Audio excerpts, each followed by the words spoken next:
Mata itu masih seindah dulu, masih bersinar, tapi kini lebih hangat. Dan Aisyah tak mampu menolak dia. Dadanya terasa sesak. Dia sampai menggigit bibir lalu bertanya dengan suara yang nyaris tak terdengar. Jadi, kamu udah tahu ya semuanya? Aisyah, bukannya dulu kamu bilang kamu sayang sama aku. Kamu bilang dulu mau antri kan? Sekarang kan kita udah lulus. Jadi pacar aku ya. Oke guys, aku bakal lanjutin part ke-6 dari novel Kanker Cinta.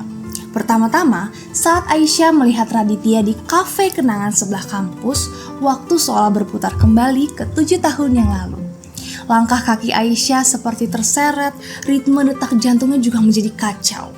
Tapi pada akhirnya Aisyah tetap saja maju tak gentar, memberanikan diri datang ke kafe tersebut untuk menebus rasa bersalahnya karena tidak memunculkan diri di 7 tahun yang lalu dan melewati ajakan kencan Raditya. Raditya berdiri di tempatnya seolah-olah telah menantikan kehadiran Aisyah, terselip rindu dan keyakinan di balik sikap Raditya. Pandangannya tertuju hanya pada Aisyah. Menantikannya berjalan mendekat dengan suara yang pelan, Raditya angkat bicara. Aisyah, akhirnya kamu datang juga ya? Mulut Aisyah menjadi kaku mendengar suara Radit. Aku tahu kok, sebenarnya bukan kamu yang nyebarin gosip itu. Lanjut Raditya dengan tampang yang serius dan pandangannya langsung menatap mata Aisyah. Aisyah benar-benar melongo mendengar semua kata-kata Radit. Sampai-sampai tidak dapat meresponnya. Gosip apa ya?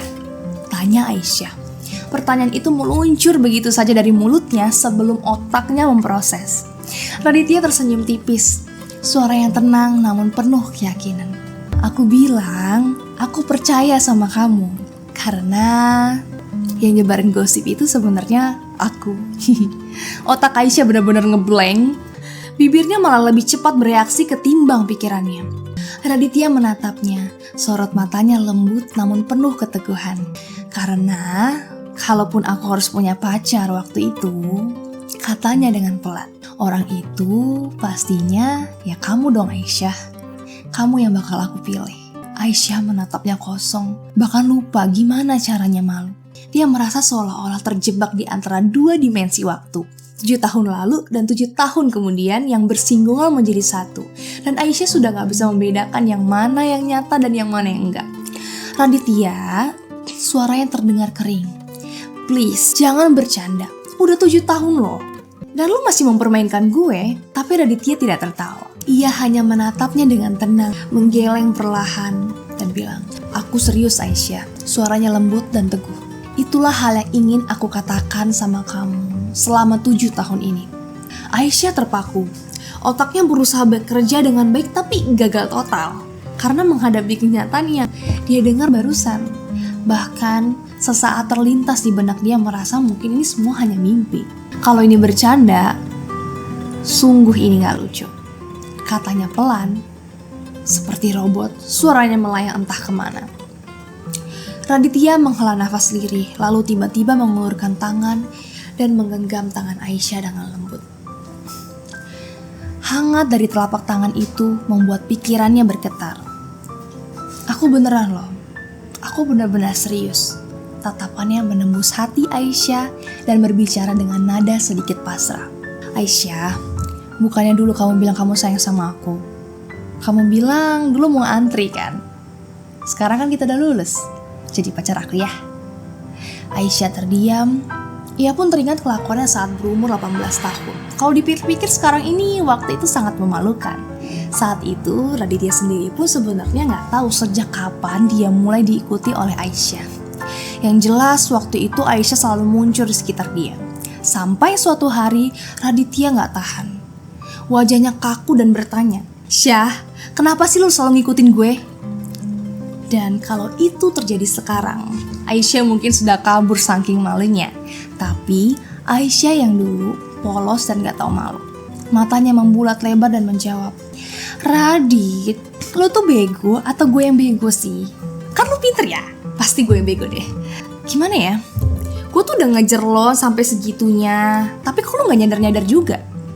Raditya waktu itu sampai bengong setengah mati dan butuh waktu lama untuk mahasiswa hukum itu bisa menjawab. Dan akhirnya Dia cuma bisa bilang sambil tergagap, "Eh, aku gak berniat sama sekali pacaran sih selama kuliah. So, menjauh ya." Aisyah waktu itu bahkan gak ngerti itu cuma alasan. Dan ia langsung menembak, "Kalau gitu aku nganterin dulu ya. Nanti pas kamu lulus, aku bisa jadi yang pertama. Gimana?" Aisyah tersenyum kecil dan senyuman itu mengandung kenangan yang tipis, lembut, seolah menengok kembali mimpi lama yang tenggelam dalam waktu. Ia terdiam lama dan Raditya pun tak bersuara, hanya menunggunya, tanpa tergesa dan tanpa keluhan. Ia tak tahu harus berkata apa. Gimana bisa seorang sebaik dia malah menyatakan cinta sama Aisyah? Kalau ini mimpi, maka ini mimpi yang paling manis. Dan kalau ini kebohongan, maka kebohongan ini adalah kebohongan yang paling indah sedunia. Tapi dia tahu, dia harus tetap kembali ke kenyataan. Ia menatap Raditya dan berusaha mencari jawaban dalam setiap matanya. Mata itu masih seindah dulu, masih bersinar, tapi kini lebih hangat. Dan Aisyah tak mampu menolak dia. Dadanya terasa sesak. Dia sampai menggigit bibir lalu bertanya dengan suara yang nyaris tak terdengar, "Jadi, kamu udah tahu ya semuanya?" Ekspresi Raditya menegang sedikit, tapi dia tidak membantah. "Syah, jadi pacar aku ya?" "Oke," katanya dengan lembut seolah membuat janji yang tulus. Gini, "Aku bakal bawa kamu berobat, kita ke Amerika, cari dokter terbaik dan aku bakal lakuin apapun untuk nyembuhin kamu. Oke? Percaya ya sama aku." Hati Aisyah bergetar hebat. Dia menunduk dan senyum pahit muncul di ujung bibirnya. "Jadi, kamu datang ke sini karena kamu mau balas budi ya?" Tanyanya dengan pelan, seakan menyembunyikan emosinya. Ia menarik nafas dengan dalam, matanya menerawang. "Waktu itu, soal aku nganterin obat ke kamu, pasti Anto ngasih tahu kamu ya?" Dalam hati kecilnya ia berharap Raditya membenarkan. Dan selama ini Aisyah tak pernah berharap akan dicintai. Dia terlalu biasa, sementara Raditya begitu luar biasa, seperti langit dan bumi. Jari-jarinya gemetar saat berkata dengan suara yang coba dibuat dengan tenang, "Kamu datang karena ngerasa berutang budi sama aku." Ia tak menunggu jawaban, hanya tertawa pelan, menertawakan diri sendiri.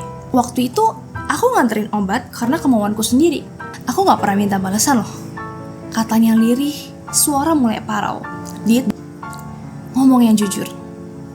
Kalau lo bener-bener jatuh cinta sama gue, asli, gue bakal benci sama diri gue sendiri." Matanya memerah. "Umur gue gak akan lama lagi, Dit. Penyakit ini paling juga tinggal 1 atau 2 tahun lagi. Dan gue udah gak ada." Suasana mulai hening, seperti kematian yang turun tiba-tiba di antara mereka. Raditya tak bisa langsung merespon. Dia mengira Aisyah berbicara tentang penyakitnya yang dia memang tahu. Langit terlalu kejam kepada mereka. Dia berjanji pada seseorang yang sangat penting bahwa dia tidak boleh mengungkapkan semua. Tangannya mengepal, kukunya memutih, dadanya bergetar, matanya dalam menyimpan luka, menyimpan kepedihan yang Aisyah lihat. Namun, suaranya tetap tegas. "Aisyah, apapun yang terjadi dengan kondisi kamu, jangan dorong aku menjauh, jangan suruh aku menjauh, oke?" Tatapannya mengunci hati Aisyah, seolah ingin menahan hatinya yang hendak runtuh. "Aku pengen tetap sama kamu, sampai akhir. Kalau bisa, aku akan terus menggenggam tangan kamu selamanya." Raditya menarik nafas panjang, menunduk dan berkata dengan suara pelan, "Kasih aku waktu. Aku akan mencintai kamu seperti dulu kamu mencintai aku dengan keberanian dan keyakinan." Aisyah terdiam. Akal sehatnya berteriak agar ia menjauh, menolak dan memberi jarak. Tapi ia gak sanggup ngelakuin itu. Hatinya runtuh seketika. Ia setengah berlutut di depan sofa seperti anak kecil yang kehilangan arah. "Stella, kamu kenapa? Ada yang bisa aku bantu?" tanya Aisyah dengan khawatir. Stella akhirnya bersuara. Suaranya tercekat, putus-putus karena tangis. Radit, dia kena musibah." Aisyah terdiam.